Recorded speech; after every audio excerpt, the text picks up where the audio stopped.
राधे राधे दोस्तों, मैं आचार्य राधा वल्लभ मिश्रा आपका हमारे चैनल एस्ट्रो प्रॉफिट में बहुत बहुत अभिवादन करता हूँ। वास्तु कहाँ से आया?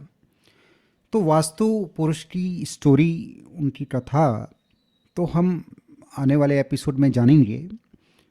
परंतु वास्तु के 18 उपदेष्टा हुए हैं, 18 प्रवर्तक हुए हैं, जहाँ से वास्तु हमें प्राप्त हुआ। तो ऐसा शास्त्रों में वर्णन है। भृगुरत्रि वसिष्ठश्च विश्वकर्मामयस्तथा नारदो नर्नजिच्चैव विशालाक्ष पुरन्दर ब्रह्मा कुमारो नन्दीश शौनको गर्ग एव च वासुदेवो अनिरुद्धश्च तथा शुक्र बृहस्पति अष्टादशैते विख्याता वास्तुशास्त्रोपदेशका। अर्थात ये 18 वास्तुशास्त्र के उपदेष्टा हैं, उपदेशक हैं। भृगु, अत्रि, वशिष्ठ, विश्वकर्मा, मया, नारद, नग्नजीत, भगवान शंकर, इंद्र, ब्रह्मा, कुमार, नंदीश्वर, शौनक, गर्ग, वासुदेव, अनिरुद्ध, शुक्र और बृहस्पति। तो ये 18 वास्तुशास्त्र के प्रवर्तक बताए हैं। और अब जो वास्तुशास्त्र है उसका प्रिंसिपल कहाँ पर लागू होता है? अभी 2022 में ही एक वास्तु कॉन्क्लेव में मुझे जाने का अवसर प्राप्त हुआ। तो वहाँ पर एक प्रश्न आया मेरे सामने कि ये जो वास्तु का प्रिंसिपल है ये स्थापित कहाँ पर होता है। यदि हमारे पास प्लॉट हो तो उसमें वास्तु के प्रिंसिपल अप्लाई होते हैं, या खेत खलिहान हो तो वहाँ पर अप्लाई होते हैं, ओपन स्पेस में अप्लाई होते हैं या नहीं। तो वास्तुशास्त्र में बड़ा सीधा सीधा निर्देश है। ये जो तारबंदी होती है, यहाँ पर वास्तुशास्त्र का नियम नहीं लागू होता। वहाँ पर जहाँ पर भी हवा आर पार हो जाती है वहाँ नहीं, परंतु जहाँ पर भी चार दीवारी बन जाती है वहाँ पर वास्तु के प्रिंसिपल अप्लाई हो जाते हैं। तो ये बात समझ में आई। दूसरा, सनातन धर्म से जितनी भी विद्याएं आई हैं उसका अंतिम ध्येय तो हमें हमारी उच्चतम स्थिति पर ले जाना है, वहाँ पर पहुँचाना है, जिसे तत्वमसी या अहम ब्रह्मास्मि आदि जिस भी नाम से आप जानें। परंतु वहाँ पहुँचने से पूर्व बहुत सारे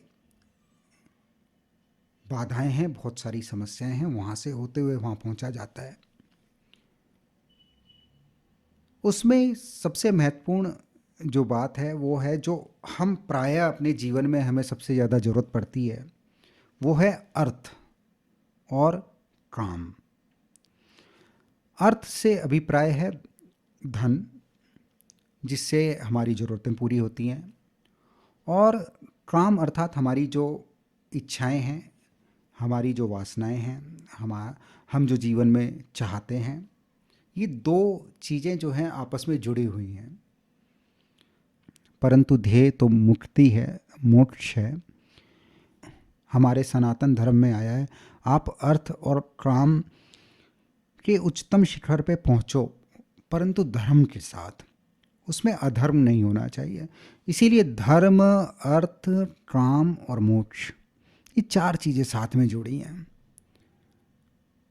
हमारे अंदर अर्थ आ जाए और हम अधर्मी हों तो ऐसे अर्थ से समाज का अच्छा नहीं होने वाला, समाज के प्रति वो बुरा होने वाला है, समाज के प्रति वो असंवेदनशील है। तो और हमारी कामनाएं, हमारी वासनाएं वो भी धर्म अनुरूप ही होनी चाहिए। यदि वो भी अधर्मी हुई तो भी समस्या है। तो इसीलिए धर्म साथ साथ चलना चाहिए। ये सत्य है। आपको धन चाहिए, संपत्ति चाहिए, रुतबा चाहिए, समाज में इज्जत चाहिए, एक महत्वपूर्ण स्थान चाहिए, पद चाहिए, और उससे आप अपनी जो इच्छाएं हैं वो पूरी हो जाएं। ये एक आम साधारण धारणा है, हमारी इच्छाएं हैं। परंतु यदि ये विधर्मी हुई, ये धर्म अनुरूप नहीं हुई, तो उससे समाज को बहुत बड़ी चोट पहुंचनी तय है। इसीलिए धर्म अनुरूप होना चाहिए। आप अर्थ कमाइए धर्म अनुरूप, आप अपनी इच्छाएं पूरी कीजिए धर्म अनुरूप, और ये सब होते होते आप अपनी अंतिम स्थिति पे पहुँचें। ये ही सनातन धर्म की पूरी विधि है। आइए वास्तु की चर्चा पे लौटें। वास्तु शब्द का सीधा सीधा अभिप्राय है बसना। पुराणों में हमें भिन्न भिन्न वास्तु पुरुष से संबंधित कथाएं प्राप्त होती हैं। पुरा त्रेतायुगेर्हासिन् महाभूतं व्यवस्थितं स्वाध्यामानं शरीरेण सकलं भुवनं तथा। इस तरह से एक कथा हमें प्राप्त होती है कि बहुत शॉर्ट में आप इस स्टोरी को आज सुन लें, फिर आने वाले एपिसोड में थोड़ा इसे विस्तार से हम समझेंगे। त्रेता से पूर्व में शिवजी और अंधक में युद्ध चल रहा था, और वहाँ से शिवजी के पसीने की बूंद से महाभूत उत्पन्न हुए। पुराणों में जो स्टोरी है वो इस तरह बताई है जिसे पचा पाना थोड़ा टफ हो जाता है बहुत बार। पसीने की बूंद से कोई भूत पैदा हो जाए, बड़ी अजीब स्टोरी है। पर अभी आप इसे समझ लीजिए। हमारे यहाँ पुराणों में तो विशेष तौर पर बहुत संकेत में चीज़ों को समझाया है ना, उसे बहुत इशारे से समझा दिया है। तो इसे हम आने वाले एपिसोड में और डिटेल में जानेंगे। आज ये थोड़ा सा स्टोरी आप सुन लो। तो अब वो सारे देवता भयभीत हुए, ब्रह्मा जी पे पहुँचे। ब्रह्मा जी ने बोला, भाई ऐसा है, आप सभी देवताएं, जो देवता अर्थात ऊर्जाएं, तो आप भिन्न भिन्न ऊर्जाएं, भिन्न भिन्न देवता जो है, इसे अधोमुख उल्टा जो है इसे जमीन पे, पृथ्वी पे गिरा दो।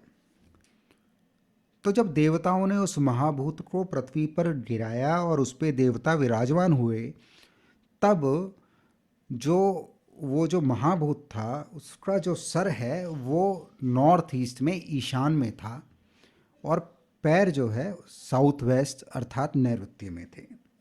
इस तरह से देवता उस महाभूत पर विराजमान हुए, और वो जो ऊर्जा क्षेत्र हैं उसे बाद में ब्रह्मा जी ने नाम दिया वास्तु पुरुष। इस तरह से वास्तु पुरुष की उत्पत्ति हुई। और अब जो भय फैलाया जाता है वास्तु के नाम पे, थोड़ा उसे समझ लें। ब्रह्मा जी से उस महाभूत ने प्रार्थना की, बोला मेरा तो कोई कसूर ही नहीं था जो मुझे ऐसा दंड मिला। तो ब्रह्मा जी ने प्रसन्न हुए, उसे आशीर्वाद दिया, और यहाँ पर ब्रह्मा जी बोले हैं, अश्रियं मृत्युमाप्नोति विघ्नस्तस्य पदे पदे वास्तु पूजां कुर्वाणस्तवाहारो भविष्यति। अर्थात जो तुम्हारे अनुरूप नहीं चलता, तुम्हें नहीं पूजता, उसे बार बार बाधाएं आती हैं, उसे पर्व पर्व पर बाधाएं आएंगी, और वो तुम्हारा आहार बनेगा।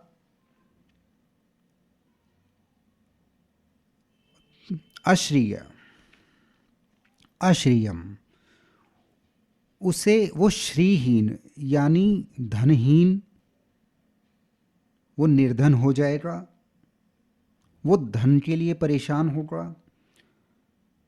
पर्व पर्व पर वो धन के लिए परेशान होगा। अश्रियम, वो बार बार समस्याएं उसके जीवन में उसके जीवन में बार बार समस्याएं आएंगी। अश्रियम अर्थात वो धन हेतु परेशान रहने वाला है, उसे धन संबंधित परेशानी आनी है और बार बार हर बार बार अश्रियम अर्थात उसे धन संबंधी समस्या आने वाली है, बार बार उसे बाधाएं आनी हैं, वो तुम्हारा आहार बनेगा और मृत्यु को प्राप्त होगा। तो इससे आप ये समझें, जब भी निर्माण होता है तो वहाँ पर उस फील्ड में वास्तु पुरुष में जो देव हैं, जो ऊर्जाएं हैं, वो संचारित होती हैं और वो सही से यदि व्यवस्थित ना हो तो ऐसे में हमारे जीवन में बार बार बाधाएं आती हैं, हमारे धन संबंधी साधनों में समस्याएं आती हैं और बीमारी आदि से यहाँ तक कि मृत्यु भी होना संभव है। तो वास्तु अनुरूप यदि ऊर्जाएं ना हों तो ये समस्या होनी संभव है, ऐसा ब्रह्मा जी ने इस विश्वकर्मा प्रकाश में बोला है। आज की चर्चा थोड़ी गहन है, आने वाले समय में और भी डिटेल में और भी साधारण भाषा में इसे हम समझेंगे। आज आपने मुझे इतना समय दिया, उसके लिए बहुत बहुत धन्यवाद। बहुत जल्दी नई वीडियो में फिर से मुलाकात होगी, तब तक के लिए राधे राधे।